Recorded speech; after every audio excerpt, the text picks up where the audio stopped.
From the first stories told in firelit caves to the electronically recorded messages of deep space, we leave the 20th century with no regrets.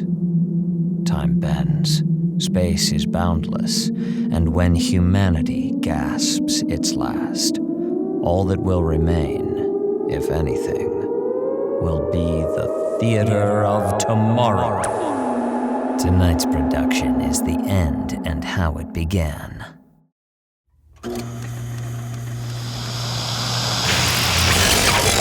Hello, my brothers and sisters. Well, what have we here today? I cannot say, but I know it should not be here. I should not be looking at this phone, for it did not perish in the wastes, but it found a place amongst the clouds. And now it's in my hands.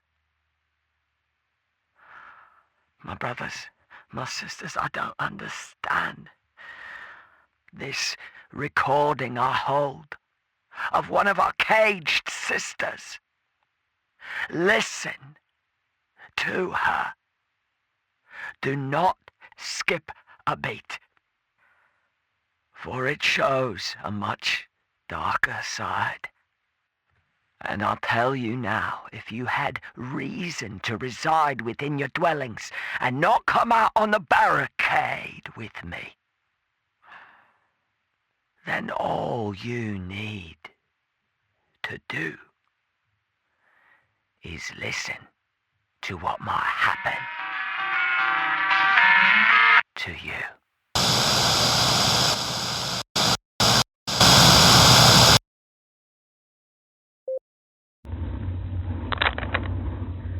My name is Pilar, and my best guess, it's been a little over 2 weeks since we've arrived, and I've been aboard this ship, I don't know, a few days maybe. There's no windows, the light doesn't change, it's just dim, it's always dim. I've slept 2 or 3, maybe 4 times. So I was in Baton Rouge. I was at home because there was nowhere else to go. The roads were jammed. Everyone just left their cars on the highway and started walking. When these vacuum tube things started sucking people up through, I ran down the block to the Raging Cajun. I'm a regular, so BF let me know that they had one of those underground storage kitchen whatevers. So we holed up. I thought we could wait for them to leave and run, but they found us anyway. Just like they could see through their walls. Like they could see through walls. They're big and strong, black and hard like glass.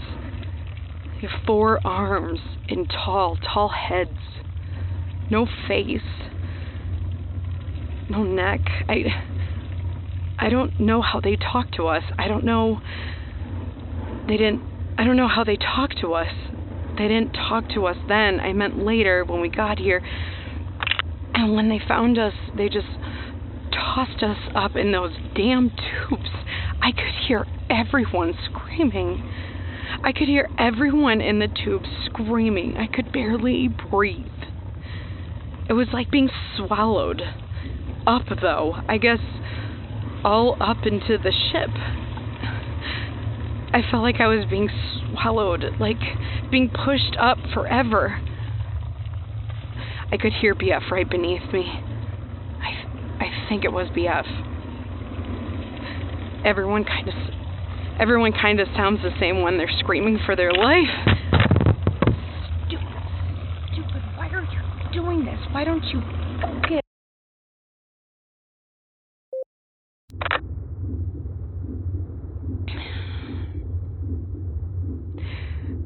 Sorry about that. It's been tough adjusting. I'm just going to record my thoughts and try to keep a record, I guess. just in case. What was I talking about? The bright room? Yeah, okay. They were taking us to this bright room. It's weird. This room is just a little too dim, and that room was a little too bright. I wonder if they don't know quite how the light works for us, since they don't even have eyes and are made out of stone or something. No! Sorry, I was in the tube, being swallowed up. I wonder how... Oh my God, I wonder how Ava did with that. My friend Ava, she's really touchy about tight spaces. She probably freaked out. Oh my God. Sorry, I'm here.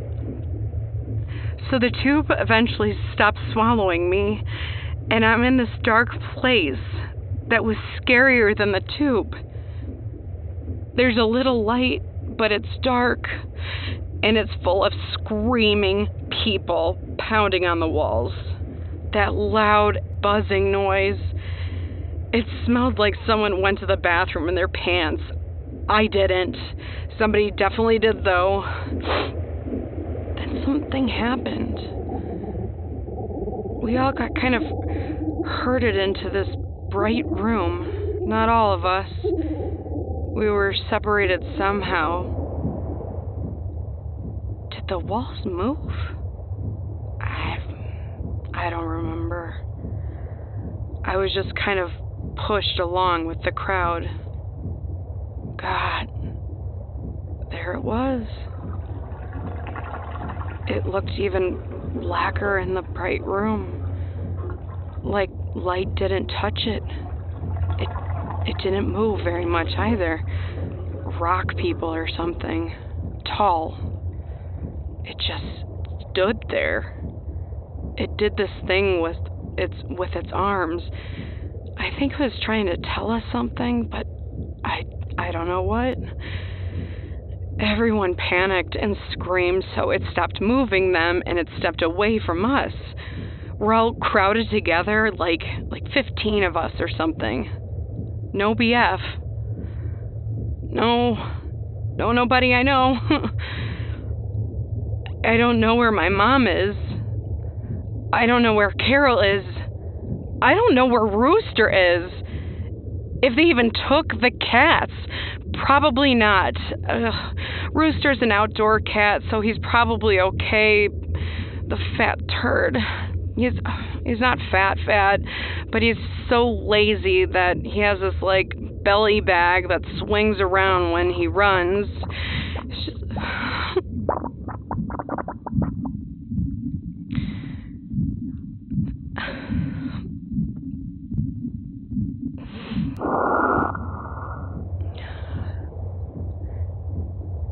So now this thing starts talking to us.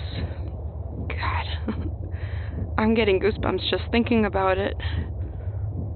I don't like thinking about it. I don't like knowing they're out there on the other side of these walls, maybe right outside.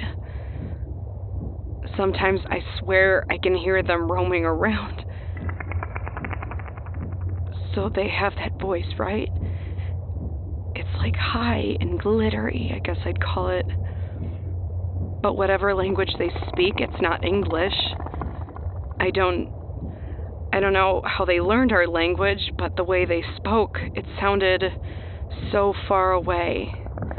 Like someone who took too many pain pills was trying to talk to you over a staticky walkie-talkie. Like a howl in a drain pipe. What exactly did it say? Something like, "You have all been taken. It is safe. Go over." I remember that. It kept saying, "Go over." What could that mean? I hated its gibberish. Go over. You are not alone. Here. You are here. In total. You are removed. Something like that. I think it was trying to tell us the whole planet was being kidnapped. Then it was something like, "You are removed. Your return will be foreign. You are... Go over. Go over. This is safe. This is the best way. Do not remain. The ingathering them the exunt. I think. I'm pretty sure it said exunt. But I was like, how does this thing know the word exunt? But it keeps saying go over, like it means a damn thing. This is the worst part, though.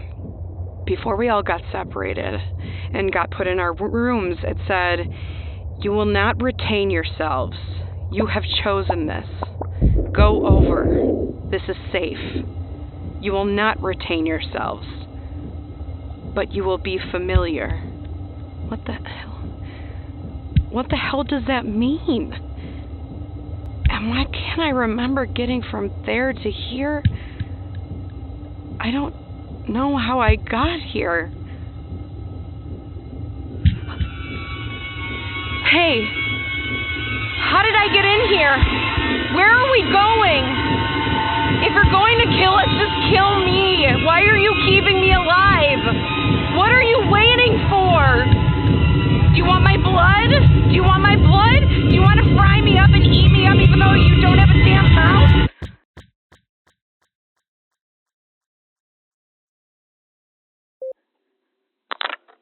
Sorry again. I keep losing it, I think.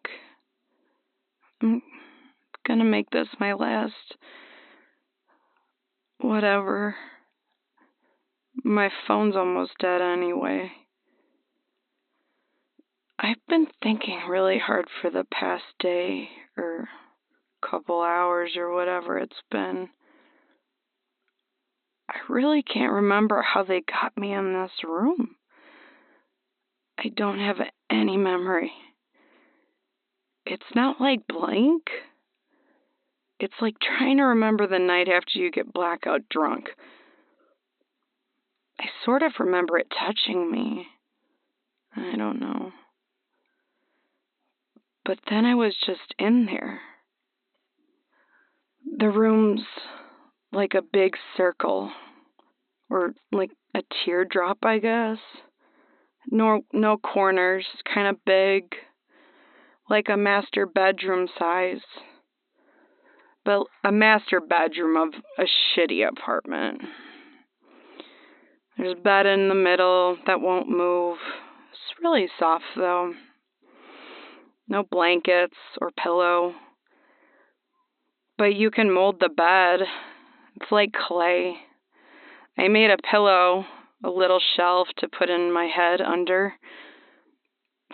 They don't turn the lights off ever. I think they're doing something to me. To us, maybe. They're changing me, I think.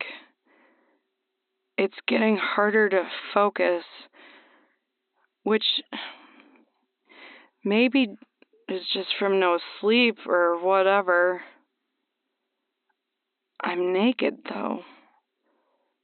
I don't remember getting naked.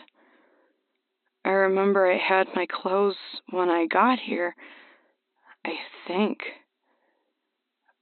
I don't know. I don't remember where they went. They're not in the room. Nothing's in the room. No toilet, no food, no water. I think I should be dead. Thirsty at least. But I'm not even bored. I really don't know what I even do all day. I have a harder and harder time remembering one moment to the next. Things, they keep slipping away. I'm still aware enough to be scared, but I can tell whatever they're doing to me, I won't be scared soon. For example, I'm naked. I don't remember getting naked. I may have been naked this whole time. Maybe the tube sucked my clothes off. But I'm naked, and I'm alone on a spaceship, and I'm not really worried about it. They're taking us somewhere peaceful. I'm trying to remember what home was like. I'm trying to remember what home was like. Try to remember what they told us. They told us when we go here about what the deal is, but it keeps slipping away. Like when you drink too much and keep repeating the beginning of the same story. I'll try to remember and record it later. I keep going over it in my mind again and again, but I keep forgetting. I'll go over it again now, until I forget or change completely.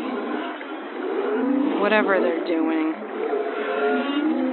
I'll go over.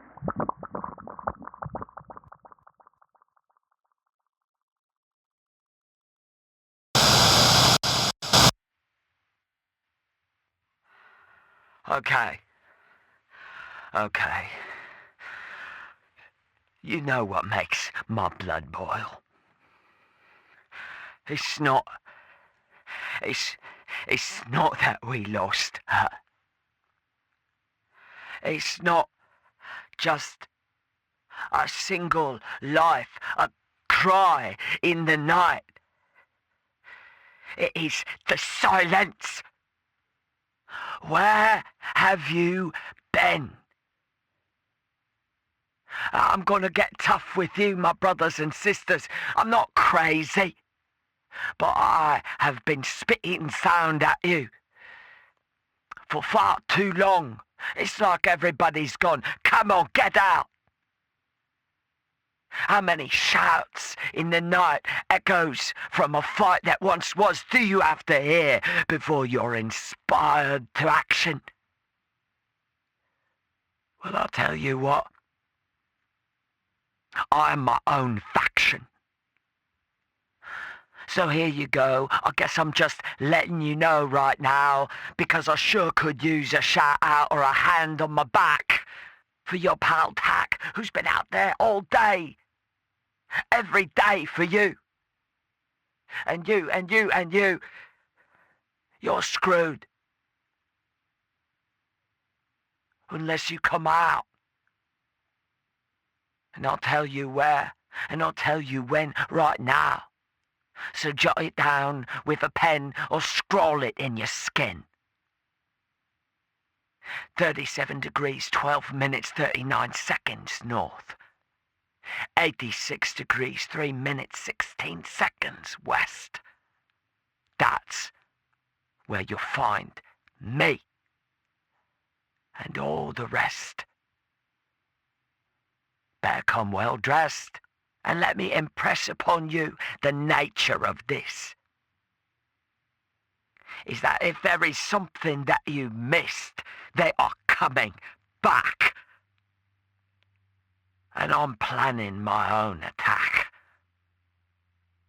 'Cause I'm not going down without a fight. So join me, where it all began, where the first saucer landed on the planet. How do I know? I've been scouring this bloody world for months. Weeks, months, I lost count. This is it now. Come on, my brothers and sisters. Don't let me down.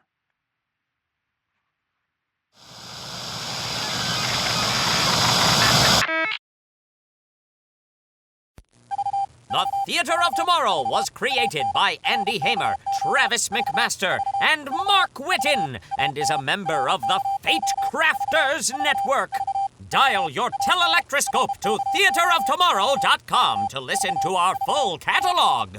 Rate and review us on iTunes, and become a social being by visiting the Theatre of Tomorrow on Twitter, Instagram, and Tumblr. This production was fortunate in securing the services of Courtney Mueller and Mark Whitten. For more audio dramas and podcasts, tune in to fatecrafters.net. Today's recommendation is Diary of a Madman.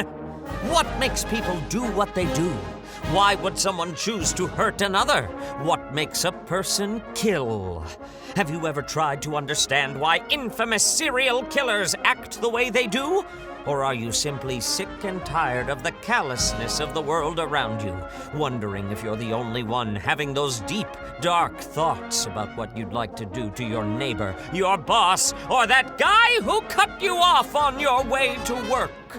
If you enjoy your podcast stories a little darker, a little more twisted, or if you enjoy being uncomfortable with what you're hearing, then check out Paul Sating's Diary of a Madman! It's available wherever you find podcasts, or by going to www.paulsating.com under the podcast tab. Get twisted! Stay tuned for the next thrilling episode of The End and How It Began! Tonight's production was a work of fiction produced entirely for the Theater of Tomorrow.